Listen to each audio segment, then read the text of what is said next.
Hello friends, आप सब कैसे हैं। उम्मीद है आप सब ठीक होंगे। आज हम श्री बांके बिहारी जी की सच्ची लीला का वर्णन करेंगे, जो कि बहुत ही सुंदर लीला है, जो बांके बिहारी जी ने की थी जब पंडित जी उनका भोग लगाना भूल गए थे।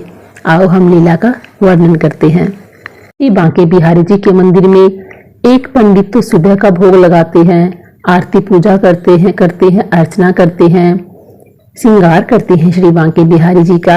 और दूसरा पंडित शाम को करता है।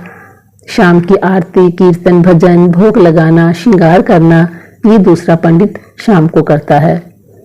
जब श्री बांके बिहारी जी का सुबह की पूजा अर्चना हो चुकी थी और भोग लग चुका था, तो फिर शाम का समय आया। जिस पंडित को शाम के समय की पूजा अर्चना करनी थी, श्री बांके बिहारी लाल जी को भोग लगाना था, श्रृंगार करना था, उस पंडित ने दोपहर को थोड़ा भांग का नशा कर लिया। तो फिर क्या था, फिर शाम हुई, वो पंडित शाम को श्री बांके बिहारी जी के मंदिर में आया। उसने बांके बिहारी जी का श्रृंगार किया, पूजा की, आरती की, हर वो काम किया जो वो हर रोज करता था। मगर वह भोग लगाना भूल गया और बिना भोग लगाए ही, यह समझकर कि मैंने अपना हर कार्य पूरा कर दिया है, वह वहां से चला गया।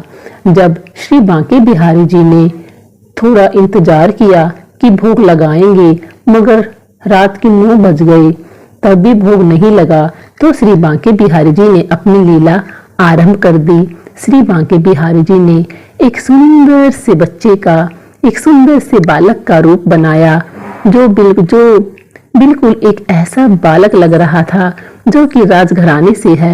उसने धोती कुर्ता पहन रखा था और नंगे पांव था, पांव में पायल, हाथ में कंगन, माथे पे तेज और वो टीका, कानों में कुंडल, गले में सोने के हार।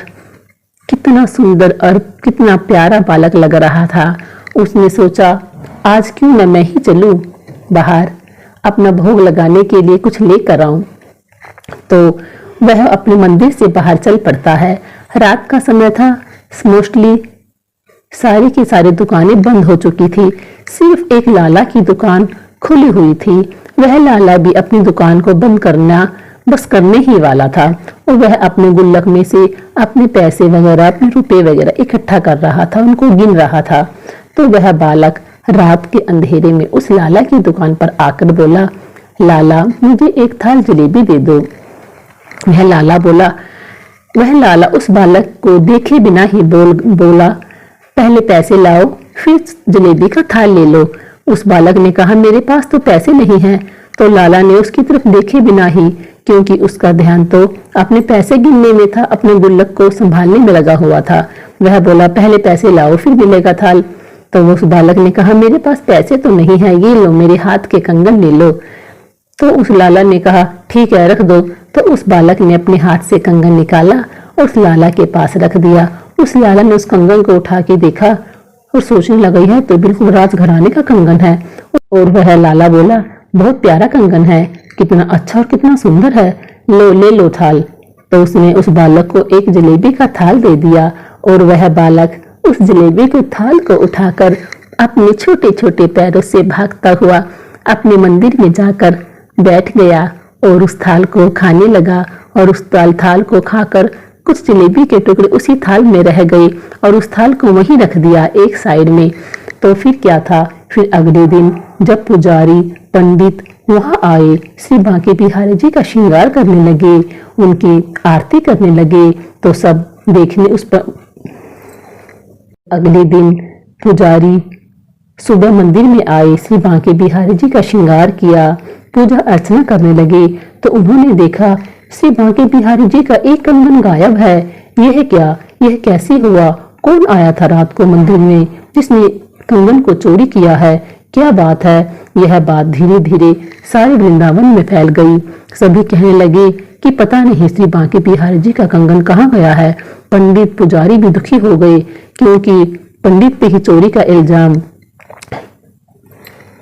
ये सब तो यही सोचते कि पंडित ने ही कहीं कंगन को ना चुराया हो, इसीलिए पंडित भी ये पंडित ने भी पूरा जोर दिया। इसीलिए पंडित ने भी पूरा जोर दिया कि बांके बिहारी जी का कंगन जल्दी से मिल जाए। धीरे धीरे यह बात उस लाला की दुकान तक भी पहुंच गई और लाला ने जब यह सुना कि श्री बांके बिहारी जी का कंगन गायब है और कंगन ऐसा ऐसा है, तो लाला ने अपने तिजोरी से उस कंगन को निकाला और देखने लगा क्या ये वही कंगन है। और उसके मन में कुछ शंका हुई और वह बांके बिहारी जी के मंदिर में जा पहुंचा और उसने उस कंगन को उस पंडित को, उस पुजारी को दिखाया और कहने लगा क्या ये वही कंगन है। वो पंडित, वो पुजारी देखकर कहने लगा हाँ हाँ हाँ, ये तो हमारे श्री बांके बिहारी जी का कंगन है। ये तुम्हारे पास कैसे आया, क्या तुमने इसको चुराया है। वह लाला बोला अरे मैं क्यों बांके बिहारी जी का कंगन चुराऊंगा, पहले ये बताओ अगर ये बांके बिहारी जी का कंगन है तो मेरे पास तो एक बालक आया था और वह कहने लगा कि मुझे एक थाल जलेबी चाहिए, तो मैंने कहा फ्री में तो नहीं मिलती, पैसे लाओ। उसके पास पैसे नहीं थे तो वो मुझे ये कंगन देके जलेबी का थाल लेकर चला गया। अगर मैं सच्चा हूँ तो देखिए मेरी दुकान का थाल आपके मंदिर में ही मिलेगा। तब सब उस थाल को ढूंढने लगे और ढूंढते ढूंढते वह थाल मिल गया और उस थाल में जलेबी के कुछ टुकड़े पड़े मिले। तो सबको यकीन हो गया कि यह लाला सच बोल रहा है और उस लाला ने उस कंगन को उस पुजारी को दे दिया और उस पुजारी ने उस कंगन को बांके बिहारी जी को पहना दिया। फिर जो शाम को पंडित पूजा करता था, उस पंडित ने जब यह सब कुछ देखा तो वह फूट फूट कर रोने लगा, कहने लगा बिल्कुल ठीक कह रहा है, मेरी ही भूल है, क्योंकि जब मैंने पूजा की थी उस दिन तो मैं भोग लगाना भूल गया था और उसी की वजह से श्री बांके बिहारी जी को खुद अपने लिए भोग लेके आना पड़ा। यह वह फूट फूट कर रोने लगा और सबसे माफी मांगने लगा। तो सब कहने लगे यह तो बांके बिहारी जी की लीला है और उन्होंने अपनी लीला तो करके दिखानी ही थी। बस उसी दिन से श्री बांके बिहारी पर शाम के समय जलेबी का भोग भी लगाया जाता है। अगर आपको मेरे श्री बांके बिहारी जी की ये लीला पसंद आई हो तो प्लीज इस चैनल को सब्सक्राइब करें और लाइक करें। बोलिए बांके बिहारी जी की जय।